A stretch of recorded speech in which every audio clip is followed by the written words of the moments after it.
Alhamdulillah, wassalatu wassalamu ala rasulillah, Sayyidina wa maulana Muhammad ibni Abdillah wa ala alihi wa sahbihi wa man tabi'ahu wa mawalah. Ashhadu an la ilaha illallah wahdahu la syarika lah, wa ashhadu anna sayyidana Muhammadan abduhu wa rasuluh la nabiyya ba'dah. Allahumma salli wa sallim wa barik ala sayyidina wa maulana Muhammadin nabiyil ummi wa ala alihi wa sahbihi wa barik wa sallim. Wa qala ta'ala fil Qur'anil azim wa huwa asdaqul qailin. A'udzu billahi minasy syaithanir rajim.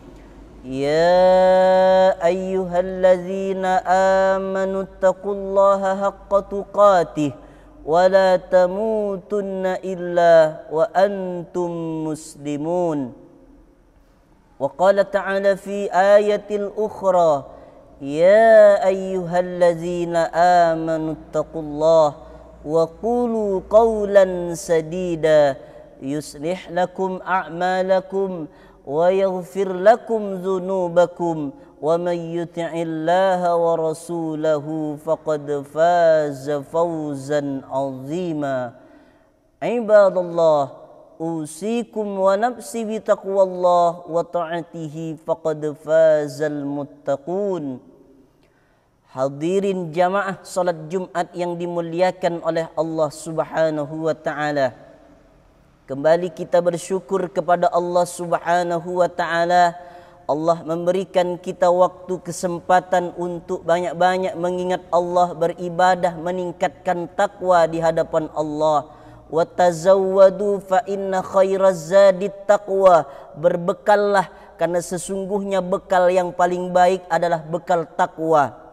Orang yang bertakwa di hadapan Allah, dia akan diberikan kebahagiaan di dunia, di alam barzah, lebih-lebih di akhiratnya Allah Subhanahu wa taala. Di hari Sayyidul Ayyam ini kita masih diberikan kesempatan oleh Allah untuk banyak-banyak sujud, banyak-banyak meningkatkan keimanan. Salat kita di hadapan Allah, salat Jumat berjamaah. Ini adalah nikmat besar yang diberikan oleh Allah. Berapa banyak orang yang dihidupkan di hari Jumat ini tapi dicabut nikmat besar di dalam hatinya, yaitu nikmat istiqamah. Hari ini kita masih diberikan oleh Allah keindahan dalam beribadah untuk sujud di hadapan Allah. Maka gunakan waktu itu sebaik-baik mungkin untuk beribadah kepada Allah Subhanahu wa taala. Alladzi khalaqal mauta, Allah menciptakan mati, wal hayata, menciptakan hidup. Untuk apa ada hidup, ada mati? Liyabluwakum ayyukum ahsanu amala. Allah ingin melihat siapa orang yang paling baik amal perbuatannya. Siapa orang yang saat ini masih menikmati imannya untuk sujud dengan nikmat di hadapan Allah. Siapa orangnya yang masih mengucapkan, siapa orangnya yang masih sanggup mengucapkan la ilaha illallah Muhammadur Rasulullah. Hadirin jamaah salat Jumat yang dimuliakan oleh Allah Subhanahu wa taala. Ciri-ciri orang yang banyak bersyukur kepada Allah, lihatlah sujudnya. Makin diberikan nikmat dia oleh Allah, makin tambah sujudnya di hadapan Allah. Karena dengan sujud itu dia akan diangkat derajatnya oleh Allah, dibanggakan oleh Allah di hadapan para malaikat. Lihatlah Rasulullah sallallahu alaihi wasallam, manusia terbaik sejagat raya, paling dicintai oleh Allah, dekat dengan Allah, nama dia digandeng dengan Allah. Masya Allah, ibadahnya begitu luar biasa di hadapan Allah. Salat tahajudnya saking lama tegak berdiri, sujudnya sampai bengkak kaki Rasulullah sallallahu alaihi wasallam. Istrinya Siti Aisyah berkata, "Ya Rasulullah, wahai suamiku, kenapa ibadahmu begitu hebat? Kenapa ibadahmu sangat luar biasa sampai bengkak kakimu? Bukankah engkau ini ahli surga?" surgamu sudah dijamin, dosamu yang lalu diampunkan oleh Allah, sekarang diampunkan oleh Allah, yang akan datang diampunkan oleh Allah Subhanahu wa taala. Apa jawaban Rasulullah? Afala akuna abdan syakura? Tak bolehkah aku menjadi hamba Allah yang bersyukur wahai istriku? Begitu jawaban Rasulullah sallallahu alaihi wasallam. Orang yang percaya dan yakin bahwa nikmat itu dari Allah semuanya, nikmat dihadirkan oleh Allah, maka semakin banyak dia bersyukur lewat sujudnya, makin banyak meningkat taat, iman, amal solehnya, tambah taatnya, tambah tawaduknya, tambah ibadahnya di hadapan Allah Subhanahu wa taala. Karena dengan nikmat itu nanti akan ditanya oleh Allah, la tus'alunna yauma idzin 'anin na'im. Nikmat sehat akan ditanya, nikmat harta akan ditanya, nikmat jabatan akan ditanya, nikmat yang kita pakai. Fa bi ayyi ala'i rabbikuma tukadziban? Nikmat mana lagi yang kau dustakan? Itu semua nanti akan ditanya oleh Allah Subhanahu wa taala. Diberikan nikmat umur, dipakai umurnya untuk ibadah kepada Allah Subhanahu wa taala. Diberikan nikmat harta, dipakai untuk menolong agama Allah Subhanahu wa taala. In tansurullah yansurkum, kalau kau tolong agama Allah, maka Allah akan menolongmu. Wa yusabbit aqdamakum, Allah akan menangguhkan, menempatkan engkau kedudukan yang terpuji.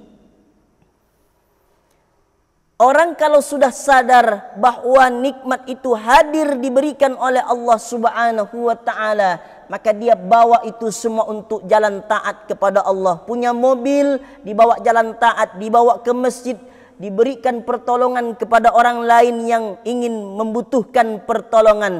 Al-yadul ulya khairum minal yadis sufla. Tangan yang di atas lebih baik daripada tangan yang di bawah. Ketika orang itu diberikan kesusahan oleh Allah Subhanahu wa taala, dia tambah taubatnya, tambah minta ampunnya ke Allah Subhanahu wa taala. Karena kesusahan itu dihadirkan oleh Allah, bagian daripada karunia Allah Subhanahu wa taala. Tidak bermurung diri, tidak putus asa, karena dia yakin dan percaya segala kesusahan nanti akan ada kemudahan, segala kesulitan akan ada solusi, jalan yang terbaik di hadapan Allah. Dengan apa caranya? Meningkatkan sujud takwa di hadapan Allah Subhanahu wa taala. Allah berjanji, "Wa may yattaqillaha yaj'al lahu makhraja."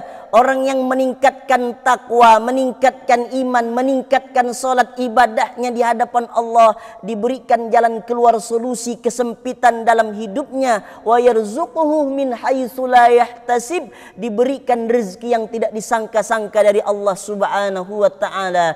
Jangan khawatir, orang kalau hidupnya dibawa taat kepada Allah, maka semuanya dia ingat itu pemberian dari Allah, kesusahan, ujian dari Allah Subhanahu wa taala. Diberikan nikmat, tambah syukur kepada Allah. Diberikan ujian, dia bersabar atas ujian yang diberikan oleh Allah Subhanahu wa taala. La in syakartum la azidannakum. Kalau kau bersyukur atas nikmat yang diberikan oleh Allah, akan ditambah nikmat oleh Allah. Wa la in kafartum inna azabi lasyadid. Kalau kau kufur, kau ingkar, kau tak pandai berterima kasih, maka azab Allah itu amat sangat pedih, amat sangat mengerikan, amat sangat dahsyat. Dia pakai segala nikmat itu untuk banyak-banyak mendekatkan diri kepada Allah Subhanahu wa taala.